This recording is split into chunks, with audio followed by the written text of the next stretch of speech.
Hello दोस्तों, तो अभी हम लोग देखने वाले हैं इनहेरिटेंस में डायमंड प्रॉब्लम को, और उस डायमंड प्रॉब्लम को कैसे हम सॉल्व करेंगे वर्चुअल बेस क्लास की मदद से वो। तो चलिए सबसे पहले हम देखते हैं वर्चुअल डायमंड प्रॉब्लम मेरा क्या होता है। तो डायमंड प्रॉब्लम कैसे अराइज होता है पहले वो देख लेते हैं। तो उसके लिए हम यहाँ पे कोड लिखते हैं, और डायमंड प्रॉब्लम में क्या होगा, डुप्लीकेट वैल्यू आएगा, उसके बाद उसको हम सॉल्व करेंगे। ओके, तो सबसे पहले हमें क्लास बना लेते हैं। सेम जैसे ही क्लास बनते थे हमेशा एग्जाम्पल में वही एग्जाम्पल बनाए आएंगे। यहाँ पे क्लास ए नाम का बना लेते हैं। ओके, क्लास ए में क्या करते हैं, अब यहाँ पे हम क्या करेंगे। अब सिंपल अगर फंक्शन बनाएगा तो यहाँ पे आपको सिंपल फंक्शन बनाएगा तो आपको नहीं मिलेगा, आपको डायमंड प्रॉब्लम नहीं मिलेगा। लेकिन यहाँ पे क्या करेंगे, हम कंस्ट्रक्टर बनाएंगे। अब यहाँ पे हम क्लास ए का कंस्ट्रक्टर बनाएंगे, तो पब्लिक लिख देते हैं, पब्लिक। और यहाँ पे इसका ए का कंस्ट्रक्टर बनाते हैं। तो ए का कंस्ट्रक्टर हम कुछ इस प्रकार से बनाते हैं, बस यहाँ पे प्रिंट करवा देंगे क्या, सी आउट। सी आउट यहाँ पे प्रिंट करा देते हैं क्लास ए, क्लास ए। और उसके बाद इंडेल, इंडेल।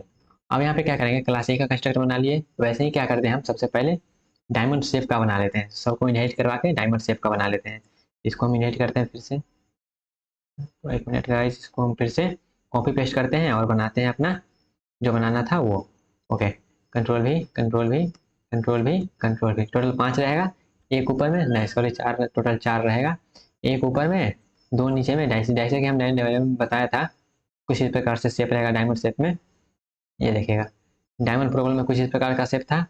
तो इसी प्रकार का हम शेप बनाते हैं। तो टोटल 4 क्लास बनाना पड़ेगा। तो चलिए टोटल 4 क्लास बना लेते हैं यहाँ पे। तो टोटल 4 क्लास बना लेते हैं। ए बन गया है। अब बी बना लेते हैं, क्लास बी। और यहाँ पे बी का कंस्ट्रक्टर जो कि कॉल होगा अपने आप। और यहाँ पे क्लास बी प्रिंट करवा देते हैं। ओके, और उसके बाद क्लास बी के बाद क्लास सी। तो क्लास सी का यहाँ पे कंस्ट्रक्टर बना देते हैं, और उसके बाद इसको हम प्रिंट करवा देते हैं क्लास सी करके। ओके, और उसके बाद सी के बाद क्लास डी। क्लास डी का कंस्ट्रक्टर भी यहाँ पे बना देते हैं फिर से। ओके, और यहाँ पे क्लास डी को हम प्रिंट करा देते हैं। और उसके बाद देखिएगा कौन किसको इनहेरिट कर रहा है। तो class A, class B, class C और क्लास डी। तो क्लास बी और सी जो है ए को इनहेरिट कर रहा है। तो क्लास बी और सी जो है ए को इनहेरिट कर रहा है, तो इनहेरिट करवा देते हैं। यहाँ पे लिखेंगे पब्लिक, और उसके बाद यहाँ पे क्लास का नाम ए को इनहेरिट कर रहा है। क्लास सी भी जो है वो ए को इनहेरिट कर रहा है, तो ए को इनहेरिट करवा देते हैं। ओके, और उसके बाद ये जो है ये तो इनहेरिट कर लिया। और उसके बाद क्लास डी जो बचा, वो क्लास डी मेरा जो चाइल्ड है यहाँ पे किसको इनहेरिट कर रहा है, बी और सी दोनों को इनहेरिट कर रहा है। चलिए बी और सी दोनों को इनहेरिट करवा देते हैं क्लास डी में। तो यहाँ पे कॉलन लगाएंगे, उसके बाद पब्लिक। और उसके बाद बी को पहले इनहेरिट करवा देते हैं, और उसके बाद क्लास सी को इनहेरिट करवा देते हैं। ओके, तो ये हो गया, हमने सब कुछ कर दिया। अब चलिए यहाँ पे हम एक ऑब्जेक्ट बनाते हैं क्लास डी का, चाइल्ड का एक ऑब्जेक्ट बनाते हैं क्लास डी का, डी1 ऑब्जेक्ट बनाते हैं। ओके, अब इसको रन करवाते हैं और देखते हैं मेरा डायमंड प्रॉब्लम मतलब डुप्लीकेट वैल्यू आ रहा है कि नहीं दोनों तरफ से। तो यहाँ पे रन हमने करवा दिया है, और आउटपुट आने ही वाला है। तो यहाँ पे देख सकते हैं सबसे पहले एक क्लास कॉल हुआ, एक क्लास कॉल हुआ, क्योंकि यहाँ पे देखिएगा डी ऑब्जेक्ट बना, डी1 ऑब्जेक्ट बना। तो डी1 ऑब्जेक्ट जब बना तो डी1 वाला कहाँ था, यहाँ पे था। तो डी1 किसको इनहेरिट किया है, बी और सी को।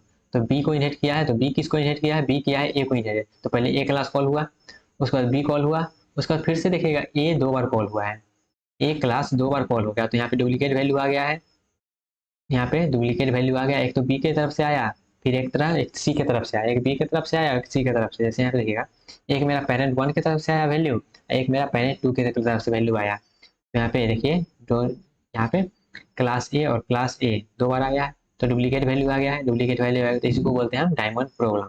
तो ये जब डुप्लीकेट वैल्यू आ रहा है, इसको हम कैसे सॉल्व करेंगे, इसको हम सॉल्व करेंगे using virtual base class. Base class को हम क्या करेंगे, वर्चुअल यहाँ पे वर्चुअल लगा के इनहेरिट करेंगे। बेस क्लास को वर्चुअल लगा के इनहेरिट करेंगे। तो चलिए, बेस क्लास कौन था मेरा, बेस क्लास था मेरा ए। बेस क्लास यहाँ पे देख सकते हैं, बेस क्लास मेरा क्या है, ए। तो ए को इनहेरिट करेंगे हम वर्चुअल लगा के, ए को इनहेरिट करेंगे हम वर्चुअल लगा के। तो ए को इनहेरिट करते हैं वर्चुअल लगा के। तो यहाँ पे लिख देंगे, ज़्यादा कुछ नहीं, यहाँ पे बस लिख देंगे हम वर्चुअल। यहाँ पे वर्चुअल कर देंगे।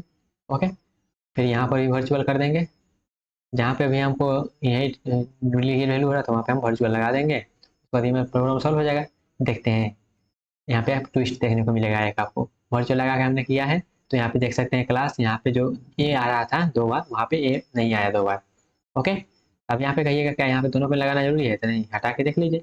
अब हिट एंड ट्रायल करना आपके हाथ में है। यहाँ पे बस बहुत सारा चेंज करिए, उसके बाद उसको आउटपुट एनालाइज करिए। तो यहाँ पे देखिए, तो आप जितना बार भी इनहेरिट करेंगे उतना बार आपको वर्चुअल लगाना पड़ेगा।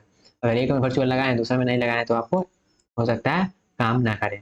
ओके, तो इसलिए आपको सब में वर्चुअल लगाना जरूरी होता है। जितना भी बेस क्लास को इनहेरिट कर रहा है दोनों तरफ से, वो दोनों जो मेरा है इंटरमीडिएट क्लास दोनों के बीच में आपको वर्चुअल लगाना जरूरी है। तो यहाँ पे देख सकते हैं हमने ज़्यादा कुछ नहीं किया, बस वर्चुअल कीवर्ड का यूज किया है।